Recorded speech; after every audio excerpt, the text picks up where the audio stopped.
right, so this is example number 14, and we will talk about motion graph analysis, right? And it's just examples on how to analyze the graph and things we've done before. So we're going to look at each graph. We got 6 graphs and we have 6 descriptions of motion. And we have time versus distance for all of them. And we're going to try to match the graph and say why. Remember the CER's claim evidence reasoning? So that's what we're going to work on. So for graph A, what's happening with graph A? The distance is not moving, right? So no change in distance.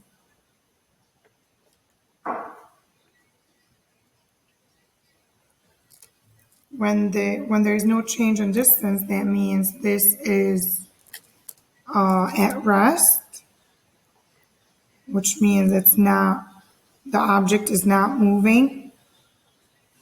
So that will leave you with no motion or stopped. So that would be for graph A. So you can highlight it so that you know that you're done with this one. All right, let's see for B. What do we have for B? We have that is increasing.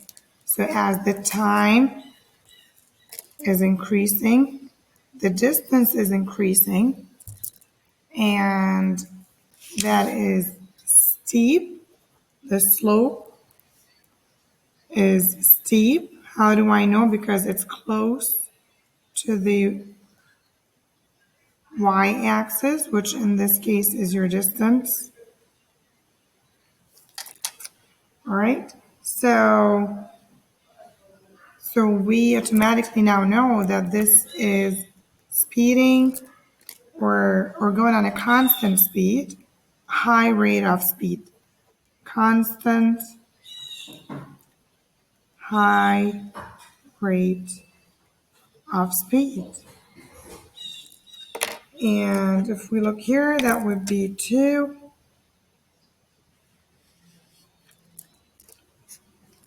That's for B. All right, let's do C. So we notice that the distance is decreasing.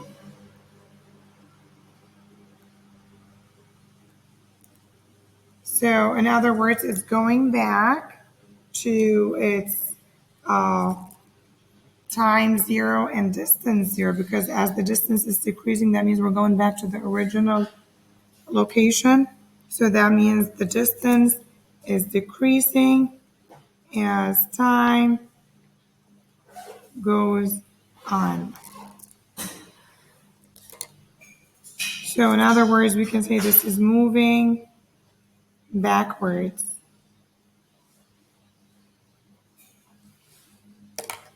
Okay, so that would be 6.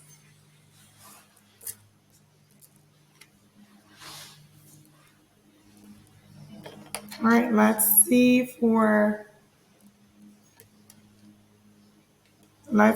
D. What's happening with D? It starts slow at a constant speed, and then the rate of speed just goes up really quickly. So we will say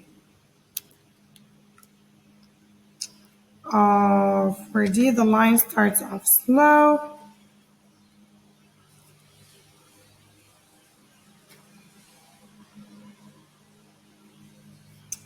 And then quickly or rapidly increase.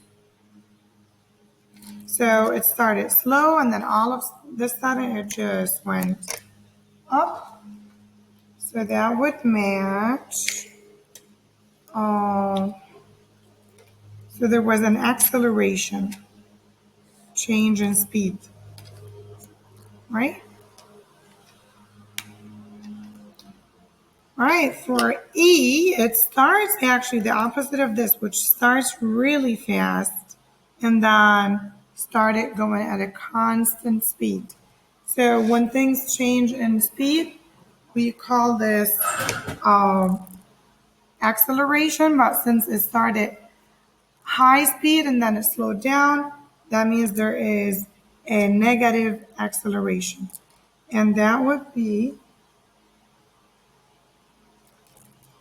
for E. So we'll say it starts off fast, starts off fast, and then levels off. So then I have a negative acceleration, okay, or deceleration, decreasing.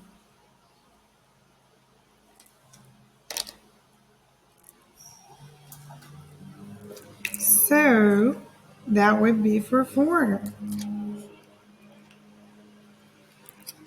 Negative acceleration or decreasing. All right, the last one, we have the slope of the line is not what's happening here. It's going in a straight line. We got time and distance. It's closer to the time.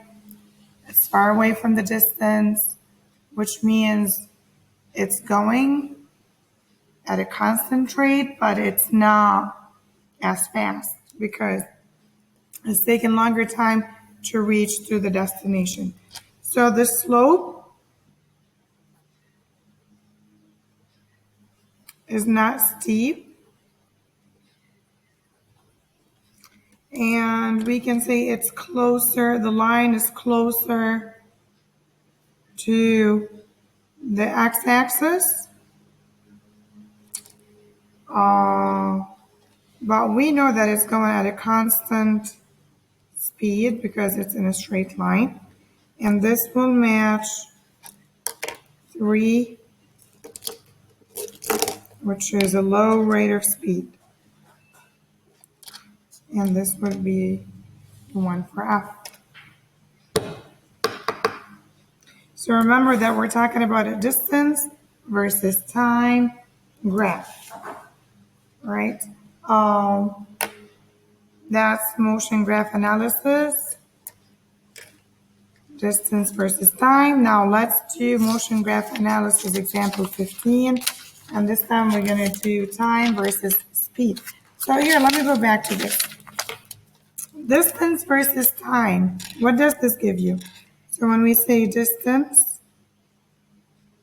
so your slope is the distance over the time, right? Which is d over t.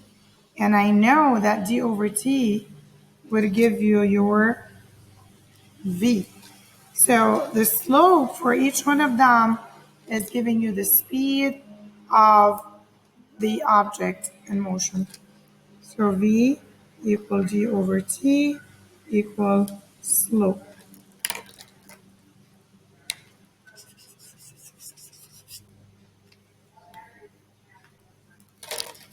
All right, let's do example 15.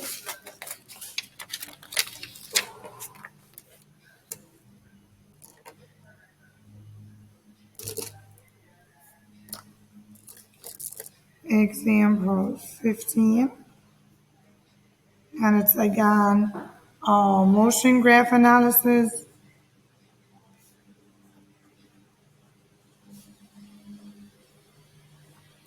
But this time we're gonna have time versus speed. So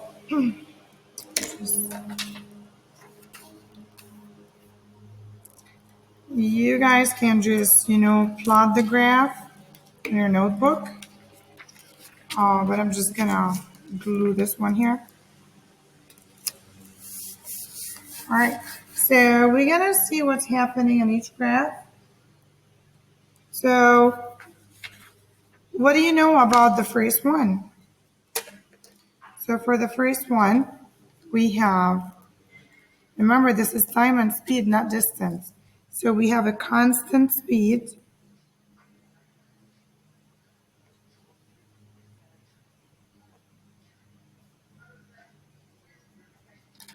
The speed is constant. For B, what's going on? It's accelerating, but as the time is increasing, the speed this time is increasing. The speed is increasing. So as the speed increases or changes, we automatically know that we're talking about, so because the speed is changing, then this is acceleration. Because remember the slope, there's going to be the v over t, and v over t gives you acceleration.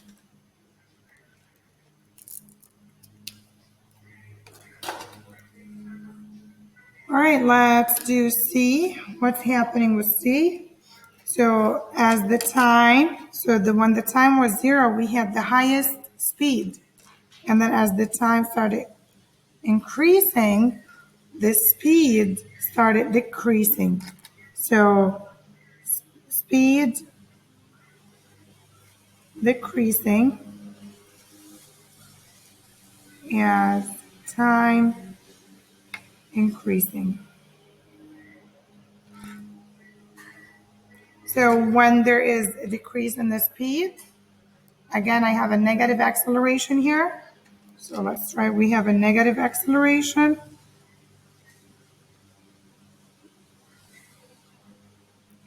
And that means this is, we can also call it deceleration.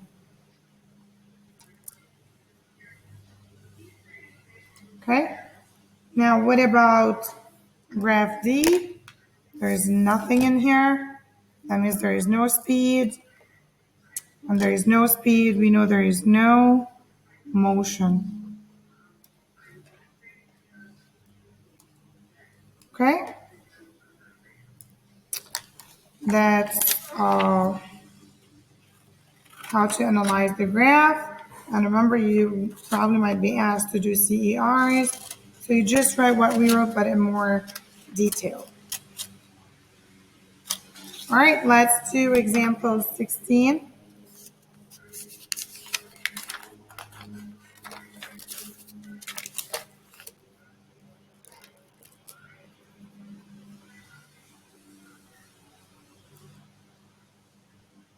So what do we have for example 16? I'm going to glue that one.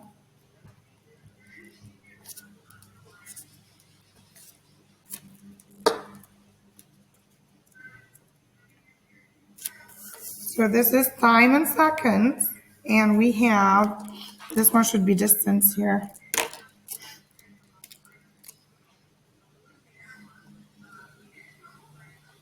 Distance in meters. All right, and we have 3 runners. We have Albert, Bob, and Charlie. All right, and the question is, which runner won the race? So let's do number 1 or part A. Which runner won the race? So if you think about it, how do you know who won the race? Who got the least amount of time, right? And if you look at Charlie, Charlie took approximately 17 seconds to finish his race. Bob took 14 seconds to finish his race, and Albert took 12 seconds to finish his race. So Albert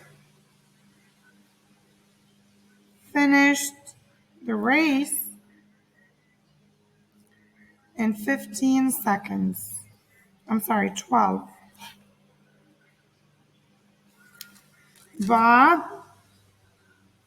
finished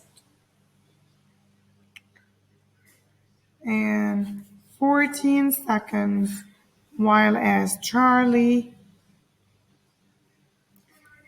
finished in 17 seconds.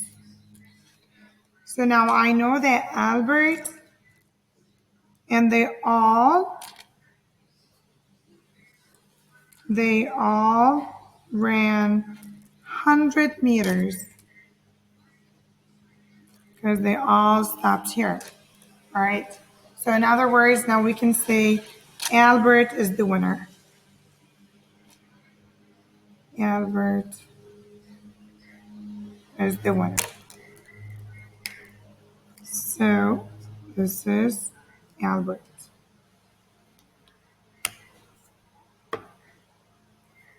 Here, let me do this. All right, let's do B. Which runner stopped for a break? Which runner stopped for a break? So when I say there's a break, that means they are not moving. When something is not moving, that means the distance is not changing. It's still the same even though the time is increasing. So if you look at this Albert, it's a curve going up. So I know it's not an Albert who took the break. If you look at Bob, it started from 0 and it's curved all the way up. If you look at Charlie, he started at a constant speed. And then the distance, he stopped for approximately from 8 to 14 seconds at the same distance, and then he sped up again. So, which means Charlie, so this is the part that shows you the break that Charlie took. So Charlie took a break.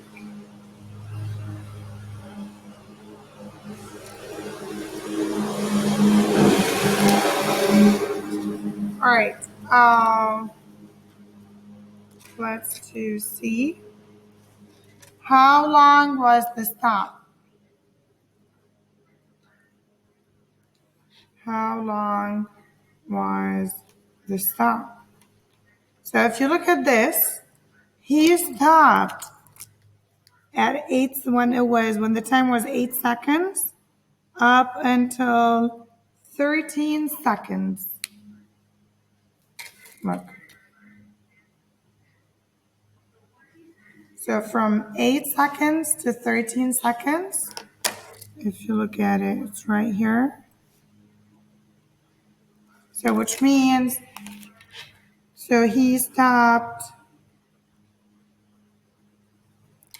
at 8 seconds, then took off at 13 seconds. So in other words, we can say it's 13 minus 8, which is 5 seconds. So he rested for 5 seconds.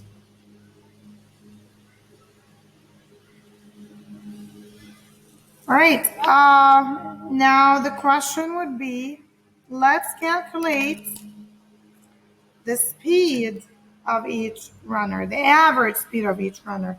I'd rather do it here so that you can see the graph. So I'm going to start with Albert. Albert's speed, or it should be the average speed. We know that the speed is the distance over time. What was the distance he traveled? It's 100 over. How long did it take him to get to his destination? That is Albert. From 0 to 12. That is his stop. So over 12, which would be 8.3 meters per second.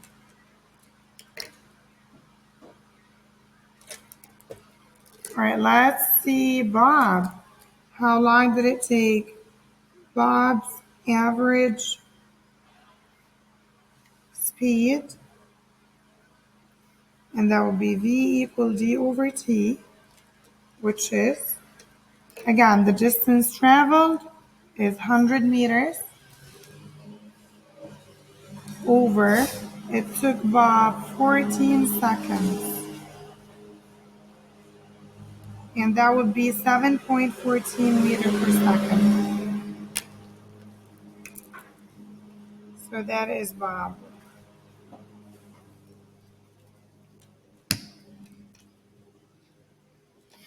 All right, now what about Charlie?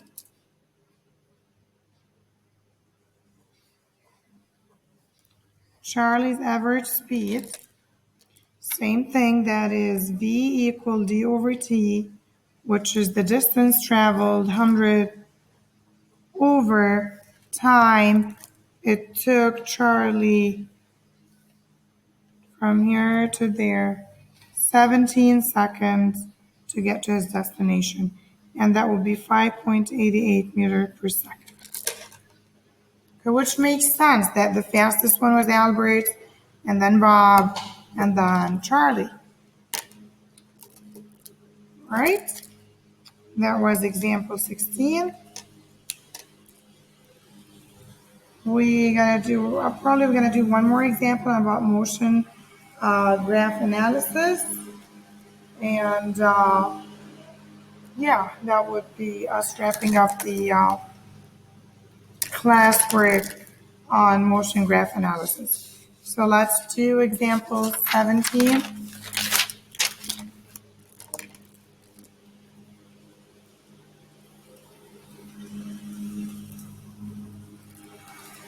I'm gonna do that one.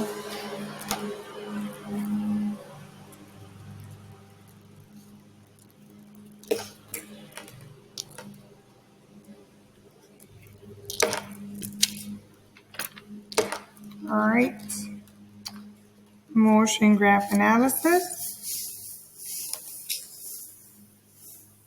All right, and what we're gonna do, we're gonna talk about each segment and part by itself. So how many sections of the graph do we have? We have A to B. So what's happening? First of all, we need to keep in mind that this is time versus distance. So do not forget this. All right. So we're going to talk about what type of motion. So number one, it's going to be types of motion in each section. So we're going to start with section A, which is AB. What's happening on AB is increasing. As the time is increasing, the distance is increasing. That would be positive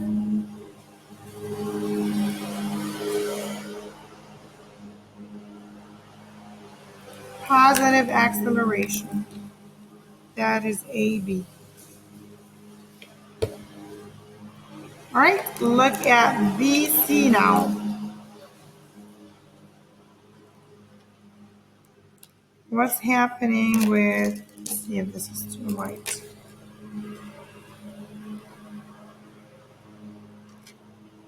What's happening from B to C? See, this is a straight line, which means as the time is increasing, the distance is increasing. And I know that the distance over the time, which is the slope, will give me the velocity. So that means I have a constant velocity in BC. Okay, let's see what's happening with CD. So as it increases, what happened? It curved. and it kind of decreased down. So section C and D, there was a negative acceleration.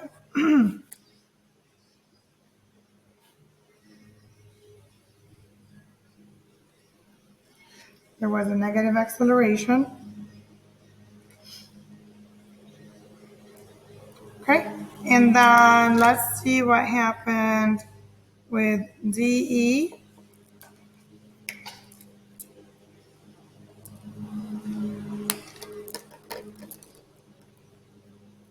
Let's try this. So section DE. So as the time increases, the distance stayed the same. There was no change in the distance, so it was standing still, or I can say it's at rest. So there is no motion, or we can say it's at rest.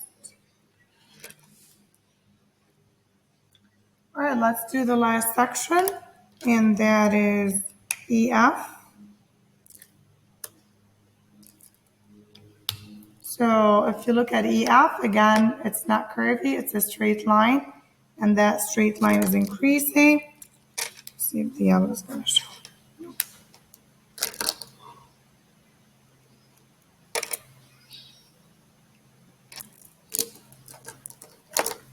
So for E, we have a constant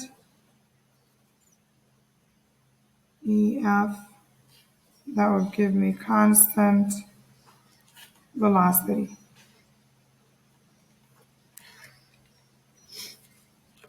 All right, and that's for number one.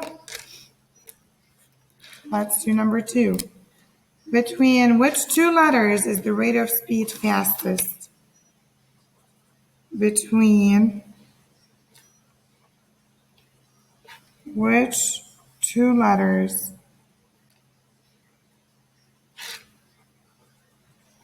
so where does it spread the most?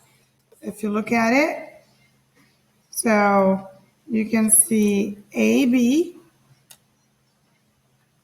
you can see BC, oops, and then CD, and this is not going as fast. So the steepest one was BC, that is closest to the distance.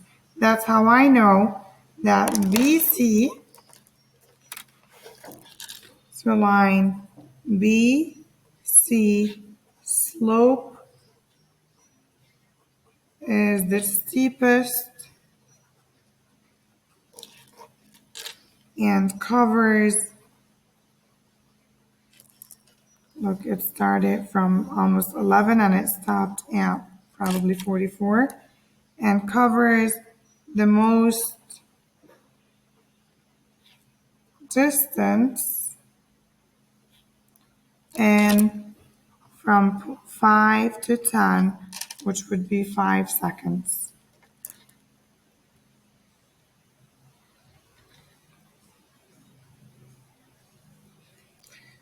All right, when was the least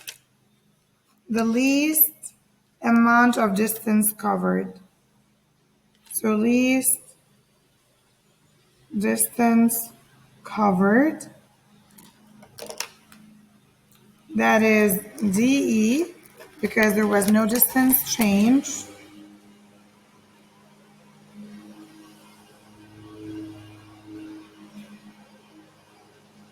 So the distance was 0 meters.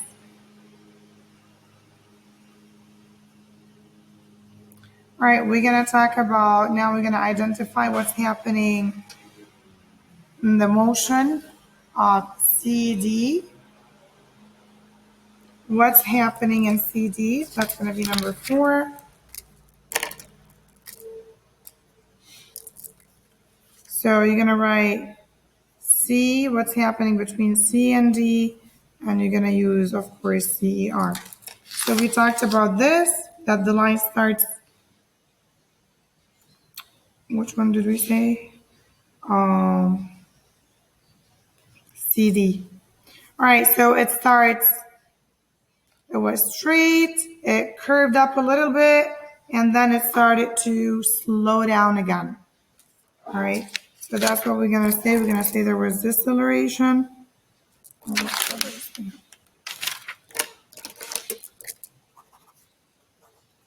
So this is a deceleration.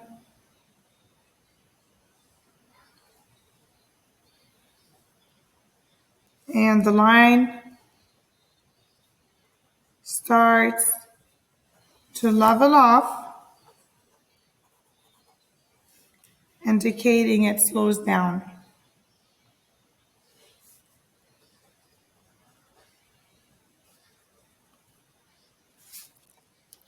All right, so for number 5, during the total journey, how many total seconds passed when the object was not in motion? So we're gonna say total time when object was not in motion. So I'm gonna look at the graph. When was the object not in motion? From 14 seconds to 19 seconds. So this when the object was not in motion, right? So what I'm gonna do, I'm gonna say it's from 14 seconds to 19 seconds, the object was at rest, which means I got 19 minus 14, which would give me 5 seconds.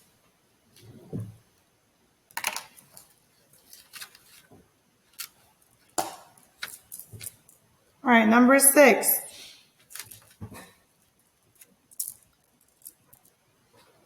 Number 6, calculate the average speed.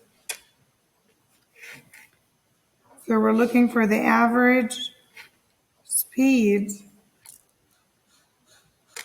between B and C. So what's the average speed between B and C? So to find the speed, we look for any 2 points on the graph, any 2 points, which is the slope, because we know that the slope will give us the speed. So the slope you can choose. If you choose 5, you know that this is somewhere, the distance is approximately 11. If you choose 10, it's almost 40. So I'm going to choose 10 and 4. You can actually really choose anything you want. We can do 30 and let's do 10 and 40. So we're going to say choose any 2 points,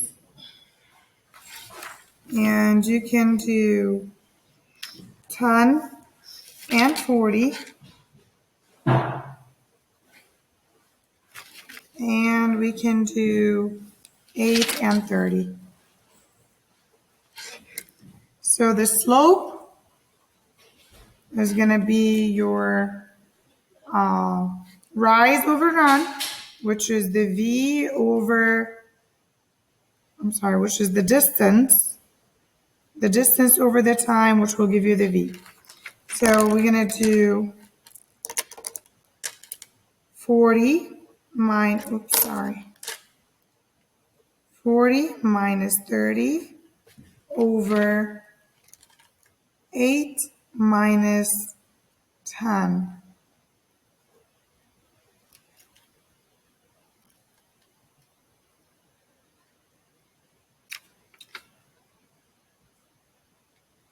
This should be 10 over 8 minus 8.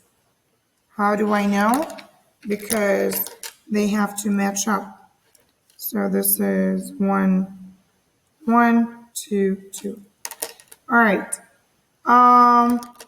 Which would be 10 over 2, which would give me 5 meter per second.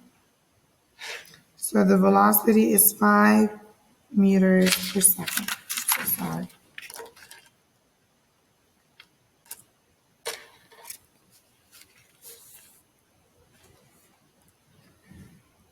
Okay. All right. 7. What was the total distance covered? The total distance during the journey.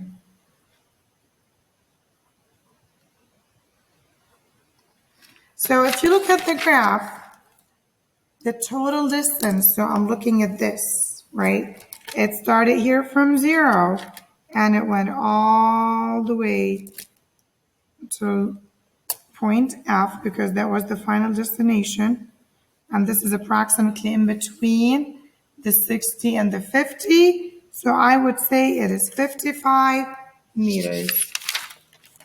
So total distance covered is 55 meters. And remember, you have to put the unit, otherwise 55 is just a number and it doesn't really mean anything. Okay? All right. 8. This question kind of covered everything we want to know. Calculate the average speed. So calculate the average speed for the entire journey.